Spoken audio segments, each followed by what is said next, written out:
O ar estava pesado, denso de expectativa. Uma tempestade se formava no horizonte, lançando uma luz amarelada e sinistra sobre a paisagem desolada. Trovões distantes ribombavam, um rugido baixo que parecia sacudir os próprios alicerces da terra. Árvores antigas, retorcidas e nodosas pelo tempo, balançavam ao vento crescente, seus galhos arranhando o céu como se em protesto. O mundo prendia a respiração, preparando-se para a tempestade, uma sinfonia silenciosa de destruição iminente. Mas esta não era uma tempestade de chuva e vento.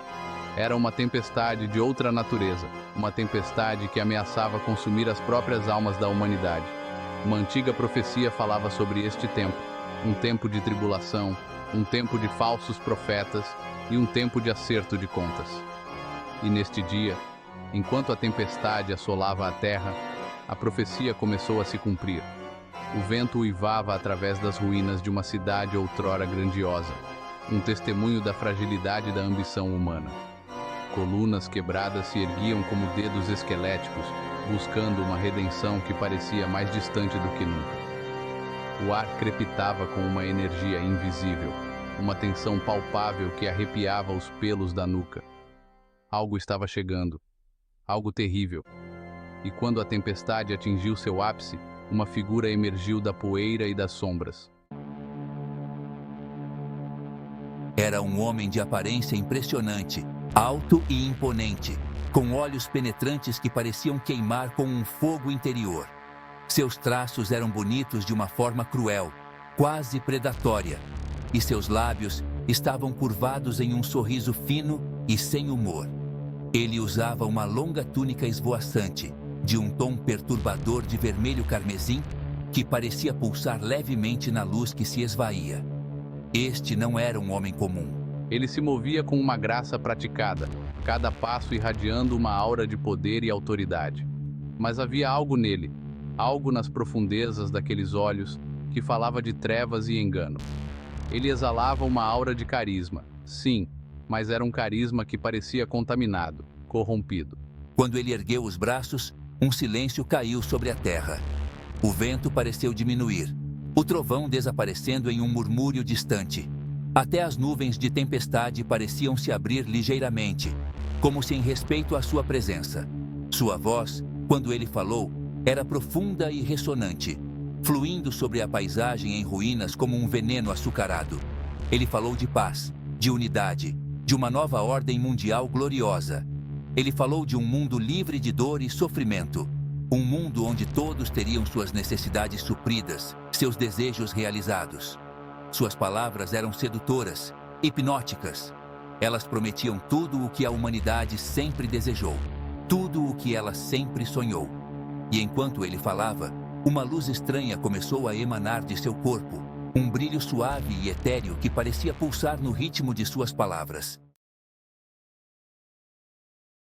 A multidão que se reunira diante dele, atraída pela curiosidade e por uma crescente sensação de desespero, estava mesmerizada.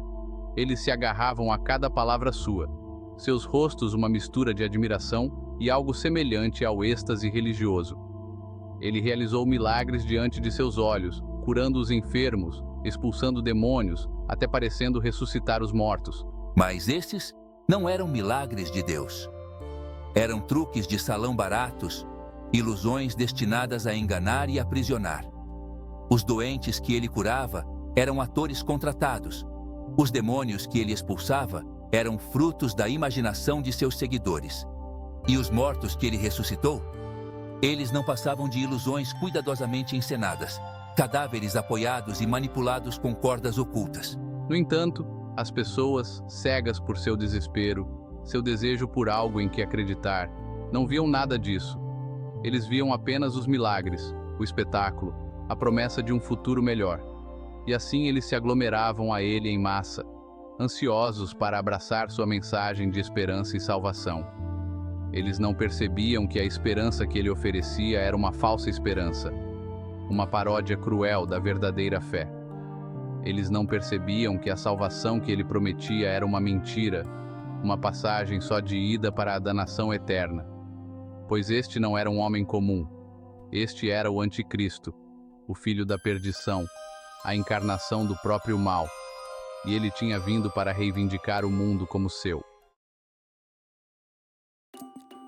Mas mesmo quando o anticristo consolidava seu poder, sussurros de dissidência começaram a circular. Havia aqueles espalhados por toda a terra que viam através de sua farsa. Eles haviam estudado as antigas profecias, conheciam os sinais e reconheciam a escuridão que se escondia sob a fachada carismática do anticristo. Eles sabiam que os milagres eram falsos, que as promessas eram vazias. Eles sabiam que o anticristo não passava de um lobo em pele de cordeiro, um enganador enviado para desviar a humanidade.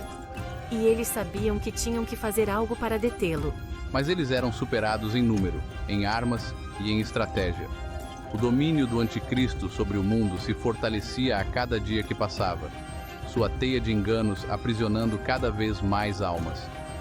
O que eles poderiam fazer contra probabilidades tão esmagadoras? Sua única esperança estava em uma profecia ainda mais antiga. Uma profecia que falava de um dia de ajuste de contas. Um dia em que os fiéis seriam arrebatados para o céu para estar com Deus. Este evento, conhecido como o arrebatamento, era sua única esperança, sua única salvação. Secretamente, eles começaram a se reunir, formando pequenos grupos, muitas vezes sob o manto da noite. Eles compartilhavam seus suprimentos cada vez menores, oravam juntos, estudavam as escrituras e se confortavam diante da crescente escuridão. Eles sabiam que seu tempo era curto, que o arrebatamento poderia acontecer a qualquer momento. E assim eles viviam cada dia, como se fosse o último, agarrando-se à sua fé, espalhando a palavra sempre que e onde quer que pudessem. Sua fé era testada diariamente. Eles enfrentaram perseguição, ridículo e até tortura. Eles sabiam que o anticristo poderia tirar suas vidas, mas ele nunca poderia tirar suas almas, pois suas almas pertenciam a Deus, e eles em breve se reuniriam com ele em um lugar onde não havia dor, nem sofrimento, nem mal. S3. Muitos foram presos, alguns até mortos por suas crenças. Mas ainda assim, eles perseveraram, sua fé alimentada por um poder muito maior do que eles mesmos. Então, um dia, aconteceu. O dia do acerto de contas havia chegado, o céu ficou vermelho sangue, a terra tremeu e o próprio ar crepitou com uma energia invisível. O anticristo, embriagado de poder e convencido de sua própria invencibilidade, observou com espanto o mundo ao seu redor começar a se desfazer. Para os fiéis, no entanto, não havia medo, apenas expectativa. Eles sabiam que este era o dia que eles estavam esperando, o dia em que finalmente seriam livres da tirania do anticristo. Em todo o mundo, os crentes sentiram um formigamento estranho, uma sensação de leveza, como se estivessem sendo erguidos. Então, num piscar de olhos, eles se foram, desapareceram sem deixar vestígios. Roupas caíram no chão vazias, carros desviaram e bateram sem motoristas ao volante, e aviões despencaram do céu. O mundo estava em caos, mas aqueles que haviam sido levados não faziam mais parte dele. Eles haviam partido, arrebatados para estar com seu Salvador. Os fiéis haviam ascendido ao céu, deixando para trás um mundo mergulhado em choque e descrença. O arrebatamento havia ocorrido, exatamente como as profecias haviam predito. E o anticristo, apesar de todo o seu poder, foi incapaz de impedi-lo. Ele se enfureceu contra os céus, seu rosto contorcido em uma máscara de fúria e frustração. Ele havia chegado tão perto de alcançar seu objetivo de dominação mundial. Mas agora, seus planos estavam em ruínas. O mundo mergulhou no caos, os seguidores do anticristo deixados sem líder e confusos. Os fiéis haviam partido, desaparecidos sem deixar vestígios, deixando um vazio que nunca poderia ser preenchido. O anticristo, com os olhos ardendo de ódio e fúria, jurou vingança. Ele caçaria os crentes restantes, os esmagaria, os faria pagar por desafiá-lo. Mas suas ameaças eram vazias. Ele havia perdido, e ele sabia disso. O arrebatamento o havia exposto pelo que ele realmente era: uma fraude, um enganador, um servo das trevas. A batalha entre o bem e o mal estava longe de terminar. Mas neste dia, o bem havia triunfado. Os fiéis haviam sido levados para sua recompensa e o anticristo havia sofrido um golpe do qual jamais se recuperaria. O arrebatamento foi um lembrete, um farol de esperança em um mundo consumido pela escuridão. Foi uma promessa de que mesmo nos tempos mais sombrios, Deus está no controle. E um dia, ele retornará para reivindicar o que é seu.